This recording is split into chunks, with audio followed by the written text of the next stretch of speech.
Okay, this is a demonstration of a early version of Release 3, DitStorm Cypher Release 3. It says here 2.0 because it hasn't been fully ready for release, but the operation is version 3 or Release 3 that will be released a week from now when this video is captured.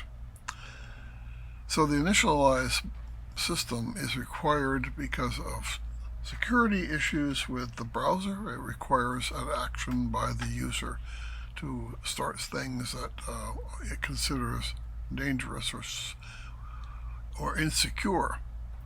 Of course, connecting to something is an insecure operation by definition, so that's what this button is for. So you click the button and now you see loading in the main screen of DitStorm Cypher. Now at the bottom you see this moving scrolling screen. I'm going to use the pause button to get it right in the middle of the screen here right about there. That's where I like it. I'm going to turn down the audio gain. We have a little bit of noise here, electrical noise. I'm going to fix that in a moment. So the first thing we're going to do is go into settings, and I'm going to type in my call sign.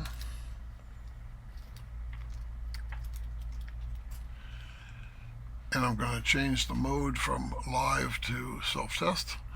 In self-test mode, what happens is we connect the output of the encoder, which is a relay contact, to a tone generator, which then feeds back into the decoder. The key setting here is you can have either a paddle or iambic, or you can have a straight key. And we will be using a straight key in this example. Actually, we won't be using a key at all. And down here we have a very interesting setting. This is the delay setting.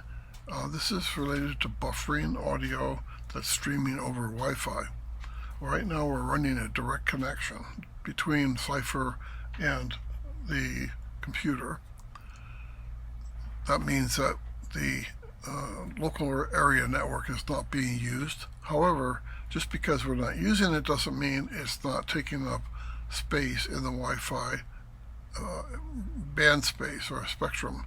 And so even with direct connect, the traffic on the local area network around us, local area networks I should say, around us in this office building are still interfering and causing some instability in the signal. That's why when you go to Hamvention, when there's a few thousand people walking around with cell phones interrogating all the different Wi-Fi routers, that you can't do any streaming at all. So anyway, so this is where you can set that to, depending on your level of activity. If you're at home, this should work. So we're going to try it here, even though we're in a building with lots of traffic, and but we're in direct mode. Next setting down here is related to noise reduction. So we're going to set it to a 4x reduction in signal strength. That means you have to turn the volume up higher on your transceiver to get the same effect. We're not going to look at it at this point, but down here is where the Wi-Fi setting is, and you notice it's not connected because I hit disconnect before to take it off the Wi-Fi because we want to be in direct mode. Here's where you get software updates, but you have to be connected to do that. And down here is the registration information, which of course, as you can see, this is not registered, but this is a unit in the lab. So let's take an overview of the screen. When on a phone, these three columns are stacked. This is the top column, middle, and bottom column. So you can't see them all at once like you can on a tablet or on a computer. The center is, of course, where most of the action takes place. Up here is the output window, which shows you what things are being transmitted, and what things are being decoded. Down here is the input window where you can put the blinking cursor and type information to be transmitted. This is the control area for the decoder. You can see the words per minute here, and we're going to set this to 30. There we go. You can see that it's in cold start, which means there's no information about anything residing in the decoder from any previous characters or words. And this is the mode. Here we have the formatting checkbox. If you check that box, you're communicating as a Cypher device, as opposed to with it turned off, you're a standard Morse code device.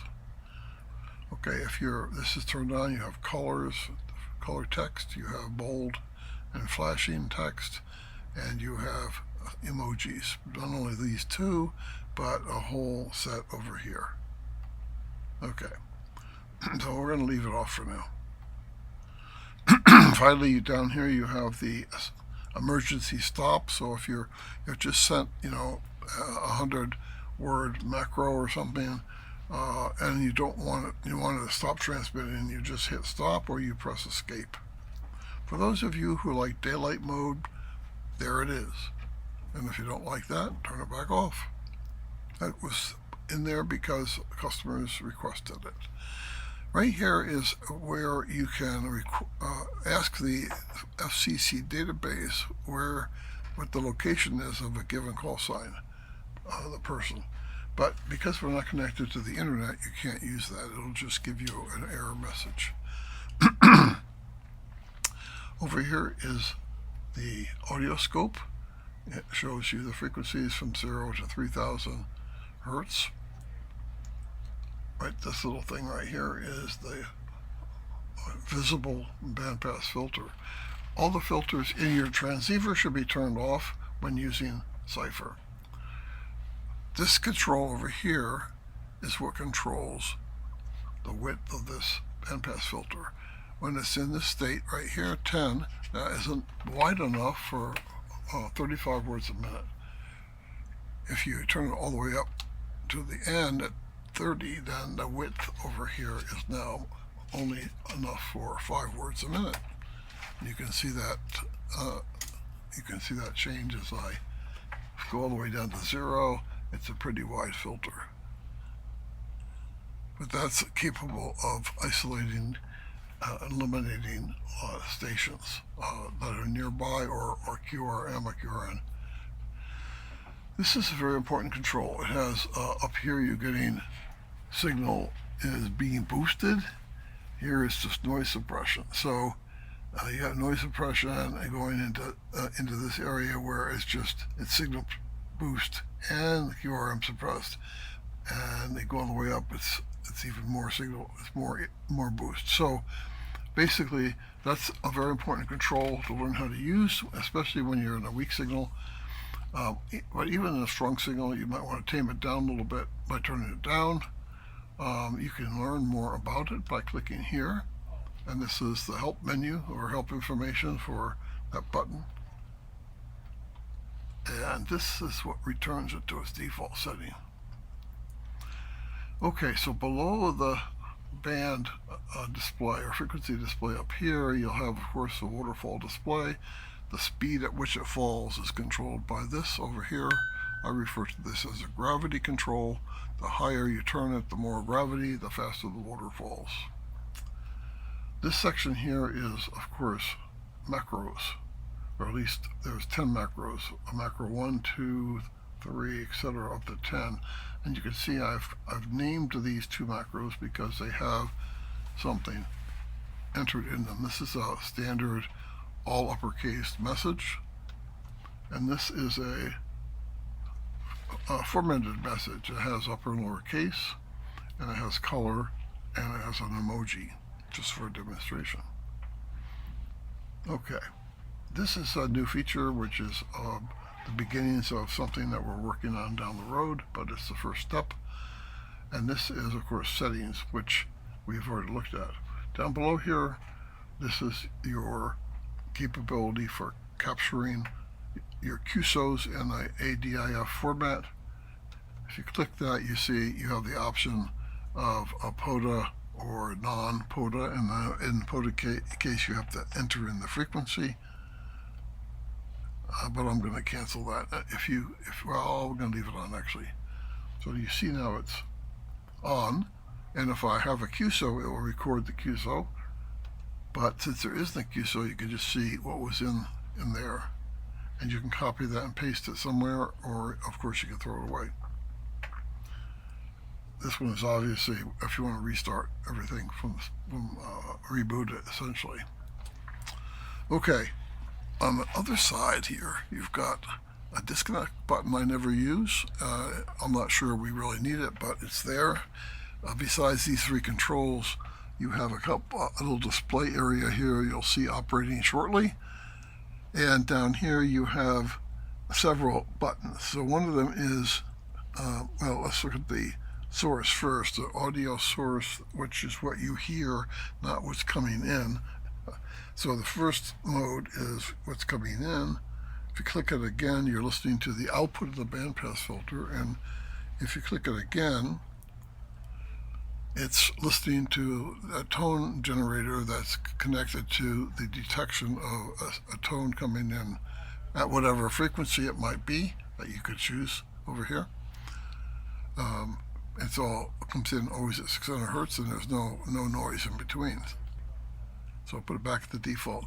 There's a scan mode where you can see it scanning, looking for a signal, and it'll pause and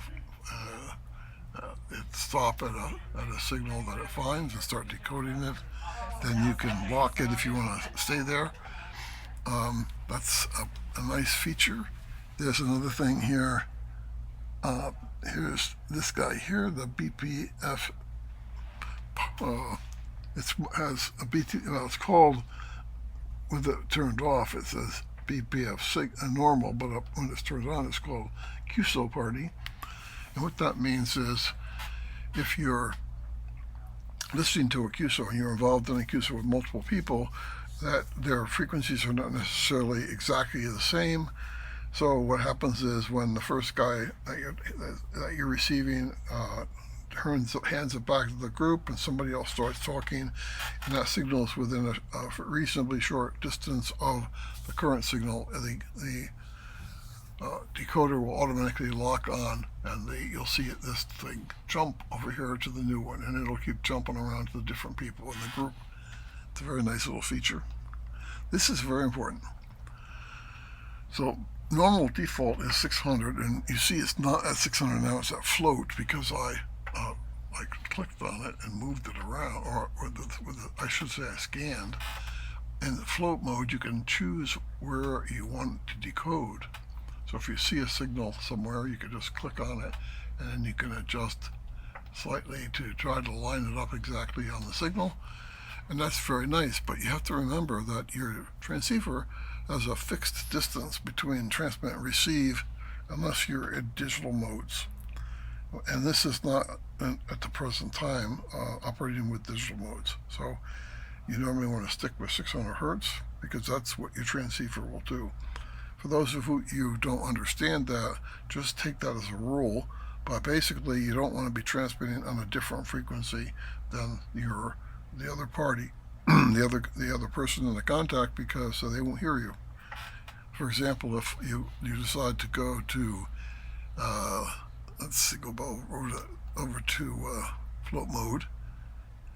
If I decide to go over here, that's a long ways from 600 hertz, and so that distance is how far away you'll be from the other station when you start transmitting. So you want to stick to your 600 hertz over here for normal operation. Okay. The things I think I've covered basically everything. So now what I'm going to do is, now that we set this to 30 hertz, and I think I didn't describe what self-test, yes, I have described what self-test is, so I'm going to now just click on this guy and send it. So he's now running you can see up here what we are going to be transmitting, and the red is as it's being fed to the encoder word by word, and then the decoder is decoding it a little bit behind that, of course, because it has a word delay in there. It's decoding words, which will also force you, as if you're trying to learn Morse code, is to listen for words, not just letters. It also makes the encoder, or I should say the decoder, more accurate by collecting an entire word and analyzing it and decrypting it. Okay, now the second one, I'm going to turn on formatting. It's very important to know that if formatting is turned off, everything that is sent is always going to be uppercase. But if you turn formatting on, I can still send only uppercase. I'm going to speed this up a little bit by going to say, there. You can see it's still going to send uppercase, because that's what the macro, that's how I entered the macro. I turned formatting off and entered that first macro in all uppercase, and so that will be transmitted only as uppercase, even though we're in formatting mode. If I transmit this guy, it will operate with all the, we're getting too much audio here for some reason. I can't control that. You can see that it will operate all of the formatting. So you can see it's upper lowercase, see a color, and it's got an emoji at the end. Okay? However, if I turn this off and resend it,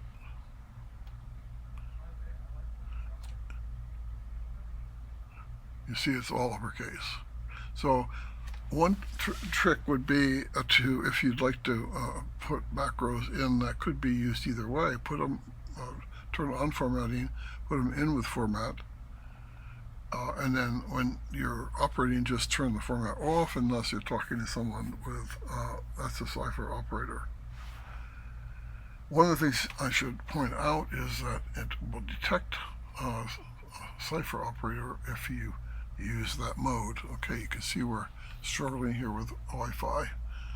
So I'm going to send this again, and you see the first thing it's going to do, it's going to detect the Cypher. Unfortunately, it got covered over by the macro, but when you're in formatting mode, it automatically sends a character, a tilde at the beginning, which is a signal that this is Cypher transmission. Now you notice over here, you've been watching, you can see the gain or the signal coming in, and it's broken down in a auto-synced display of the code.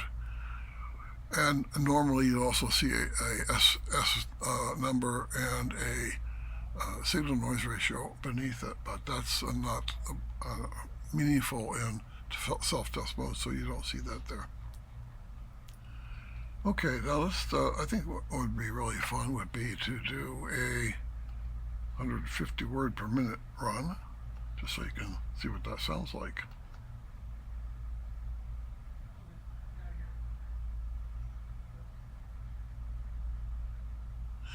Now, it's important to note, you can click here and turn on your system annotation, and it'll talk, and it will of course put the text in the box, and you can transmit it that way. So you can actually speech to CW if you want with this system. We'll be probably augmenting that in the future, but that's a very simple way of testing that or having fun playing around. Okay, let's go back to a standard, a more reasonable speed, like 20 words a minute, and let me show you how the transmitter works from the keyboard. Now, notice that you have to have that thing selected. So over here, if I try to type something, well, it does automatically select. Look at that. That's an improvement. I didn't notice that. So that's a new feature. But you do have to have the box selected for you to get the blinking cursor. There's two ways to use this. One way is to type a message, and I'm going to do a really short one.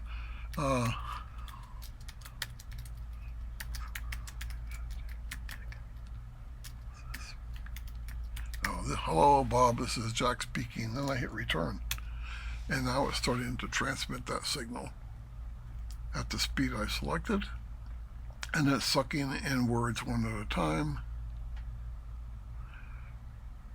as it's transmitting them out.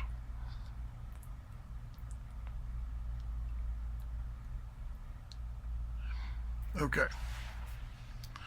The other way to use it is like I would think of it more as like live mode. So in this case, I'm going to type a little bit longer message. Oops. I'm going to hit return now.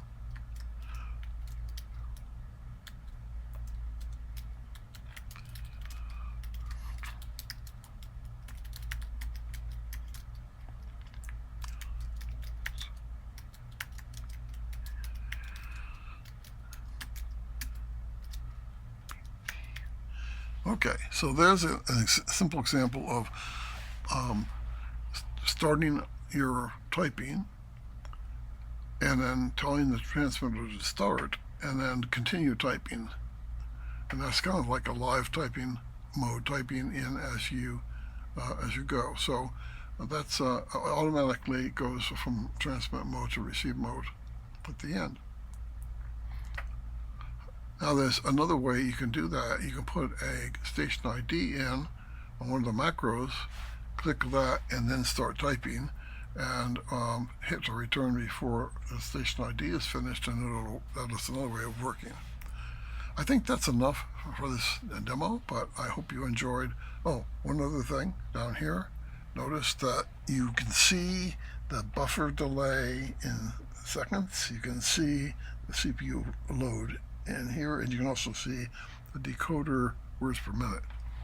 There's other stuff here as well, but it's easy to stop that with this pause button over here. So that's it. Have a happy and fun time with DitStorm Release 3. Okay.